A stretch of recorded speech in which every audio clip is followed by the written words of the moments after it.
오늘 말씀도 계속해서 법에 대해서 말씀하고 있어요. 사실 법이란 실제적이어야 되죠. 이상적인 것이 법의 가치이긴 하지만 그래도 우리 일상생활의 법이 실제적이지 않다면, 저 멀리만 있는 것이 법이라면 우리와 의미가 없을 것 같습니다. 근데 법이란 항상 실생활에 있습니다. 우리가 당연히 있는 것처럼 만약에 거리를 간다면 길을 지나도 신호등이 있기 때문에 파란불에 우리가 신호등을 건너는 그것도 이제 우리가 합의된 법이잖아요. 파란불에 건너는 것이 법이고 빨간불에 멈추는 것은 당연히 법이고 이런 거예요.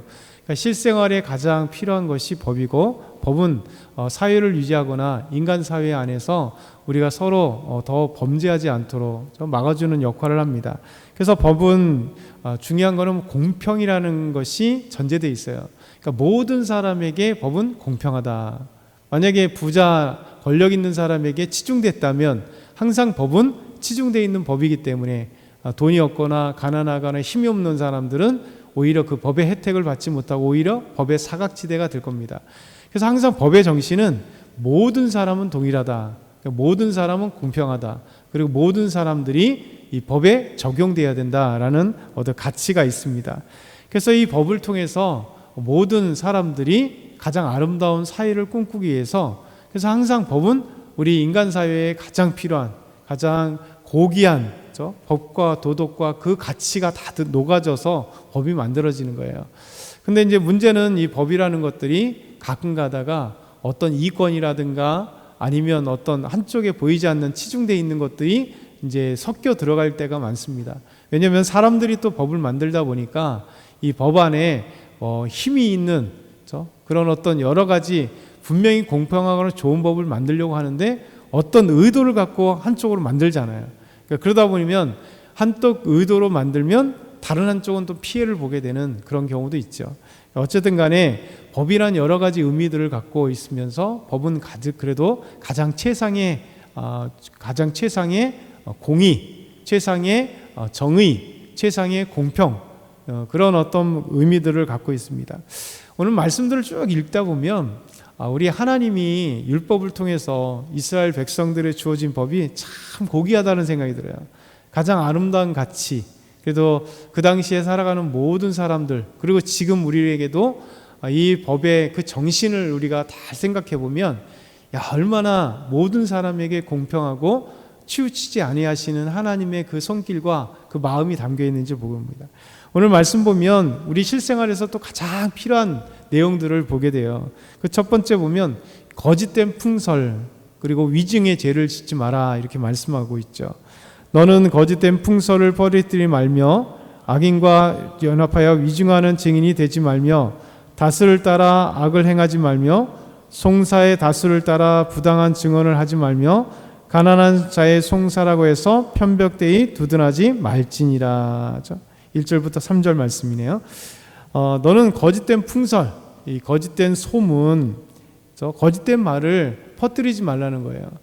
이것이 가장 무서운 거잖아요. 이 사람 사이에 이렇게 사람들이 살아가는 사회, 그리고 관계 속에서 거짓된 말이 이제 퍼뜨려지는 것이 가장 많이 이루어지는 거예요. 근데 이 거짓된 말은 하기는 쉬워요. 그러나 진실된 말은 더 어렵고, 거짓된 말이 쉽지만 또 얼마나 많은 사람들에게 상처를 주기도 하고 아니면은 다른 사람의 한 인생을 망치기도 하고 죽이기도 하고 하는 이것입니다. 그래서 우리 사회에 가장 이 거짓된 말들, 거짓된 소문을 하나님은 퍼뜨리지 말라는 겁니다. 그리고 악인들과 위증하여 연합해서 위증하지 말라는 거예요. 위증법. 이 위증죄는 크게 처벌받잖아요. 국회에서 위증한다든가 아니면 법정에서 위증해도 위증의 죄는 반드시 물어야 돼요. 왜?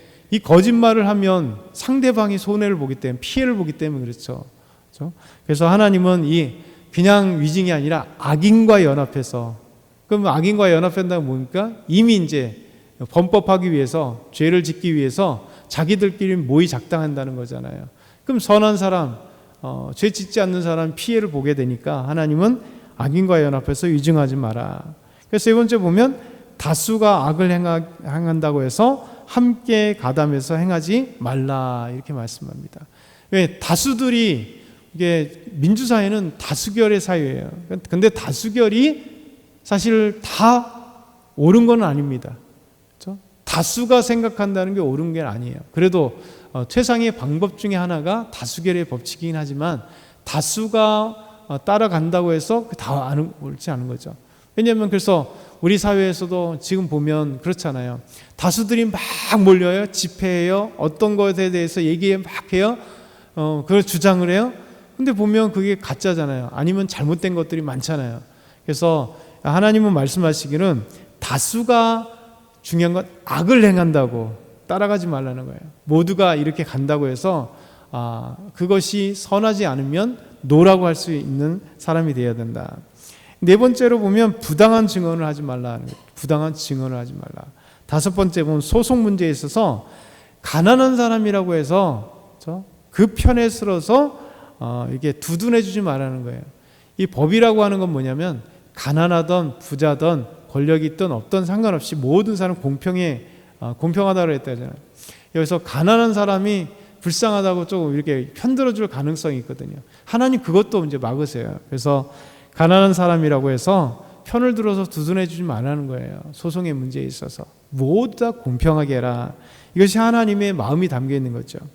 두 번째 보면 원수에 대해서도 말씀하세요. 원수를 도와주어라. 이거 원수를 이게 차별하지 말라는 거예요. 원수는 사실 차별해야 되잖아요. 우리 인간사회 보면 원수는 죽일 놈이고 원수는 어떻게든 저놈을 꺾어야 되는 이런 우리의 마음들이 사회에 갖고 있지만 하나님의 마음은 뭐냐면 원수라 할지라도 그가 어려움을 당하면 도와주어라. 이게 하나님의 놀라운 사랑이잖아요. 우리 4절과 5절 말씀 한번 읽어볼까요? 4절과 5절 내가 만일 내 원수의 길을 잃은 소나 나귀를 보거든 반드시 그 사람에게 돌릴지며 내가 만일 너를 미워하는 자의 나귀가 짐을 싣고 엎드러짐을 보거든 그것을 버려두지 말고 그것을 도와 그 짐을 부릴지니라. 내가 만일 원수의 길을 잃은 소나 나귀, 그러니까 원수의 재산이잖아요. 소와 나귀가 길을 잃었어요. 그러면 다 아는데 그냥 두고 보지 말라는 거죠. 보통 사람들 같으면 어떻게 해야 돼요? 원수가 야 잘됐다. 저 원수 저놈의 그 소나 양이 잃었으니까 저 재산의 손해가 얼마나 막 신난 거잖아요. 원수가 손해 보는 걸 너무 기뻐할 거 아니에요. 근데 하나님 그러하지 말라는 거죠. 그러니까 원수 이기 전에 그 사람도 하나의 사람이고 그리고 소나 양을 잃어버리는 소나 이 나귀를 잃어버리는 엄청난 재산을 잃어버릴 때 막대한 손해로 인하여 그가 너무 힘들 것을 하나님 아시니 그렇게 원수라 할지라도 그가 잃어버린 소와 나귀가 있다면 찾아주어라는 거예요. 그리고 미워하는 자의 나귀가 짐을 싣다가 나귀가 짐을 실어 힘들었다 펑 넘어졌어요. 가만두지 말라는 거예요. 도와서 이렇게 세워주어서 다시 갈 수 있도록 그렇게 도와주어라. 이게 하나님의 말입니다. 마지막 세 번째는요, 모두에게 공평한 정의가 필요하다 말씀하세요. 우리 6절부터 9절 말씀 천천히 읽어볼까요? 너는 가난한 자의 소송이라고 정의를 굳게 하지 말며 거짓 일을 멀리하며 무죄한 자와 의로운 자를 죽이지 말라. 나는 악의를 의롭다 하지 아니하겠노라. 너는 뇌물을 받지 말라. 뇌물은 밝은 자의 눈을 어둡게 하고 의로운 자의 말을 굽게 하느니라. 너는 이방 나그네를 압제하지 말라. 너희가 애굽 땅에서 나그네 되었은즉 나그네의 사정을 아느니라. 가난한 자의 재판에도 정의롭게 하라는 거죠. 그렇죠?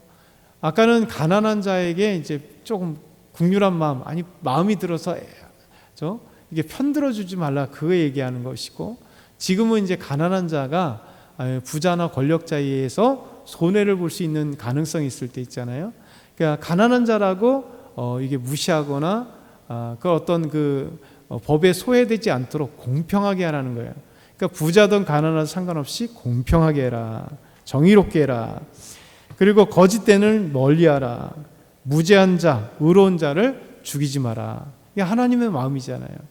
그리고 뇌물을 받지 말라.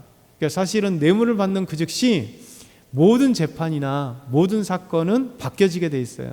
그렇잖아요. 국회의원들이 뇌물을 받으면 뇌물을 받으면 가만히 있나요? 다 뇌물이라고 하는 것은 그 받으면 무언가를 다시 줘야 되잖아요. 그러니까 어떤 특혜를 주는 거잖아요. 갑자기 뭐 개발권을 준다든가 법을 바꾼다든가 이런 것들이, 법을 제정하는 사람이 뇌물을 받으면 법을 바꿔버리거나 특혜를 주게 돼 있는 거고요. 그 재판장들이, 법관들이 뇌물을 받게 되면 어떻게 돼요? 검사가 자기가 바른 기소를 하고 공소를 해서 벌을 받게 되는데 바뀌잖아요. 요즘엔 우리가 뉴스에도 보게 되면 검사들이 엉뚱한 짓들을 하잖아요. 쿠팡 사건이라든가 다른 것들, 죄를 물어서 벌금을 내리거나 어떤 법에 재판을 받게 해야 되는데 안 하잖아요. 기소를 안 하면 끝나잖아요.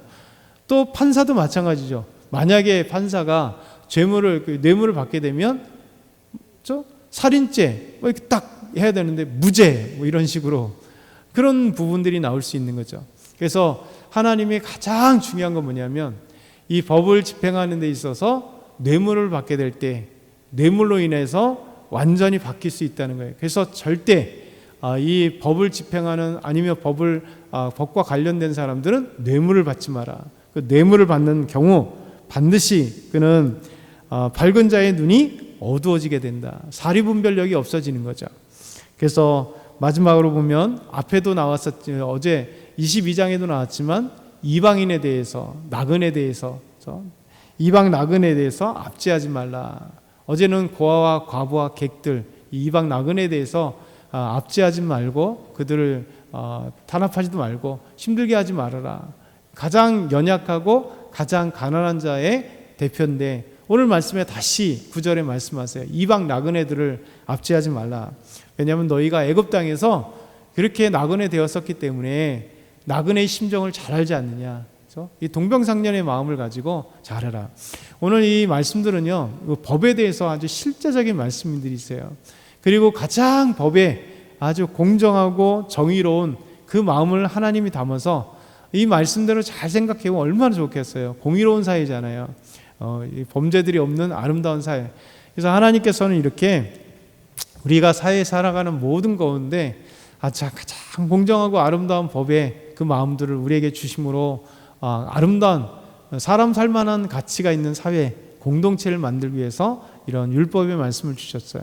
그러니까 율법은 하나님께서 우리에게 주신 최상의 법이고 아름다운 법이고 그리고 사랑의 법이 이 안에 담겨 있습니다. 오늘도 저와 여러분이 이 말씀들을 기억했으면 좋겠습니다. 사랑의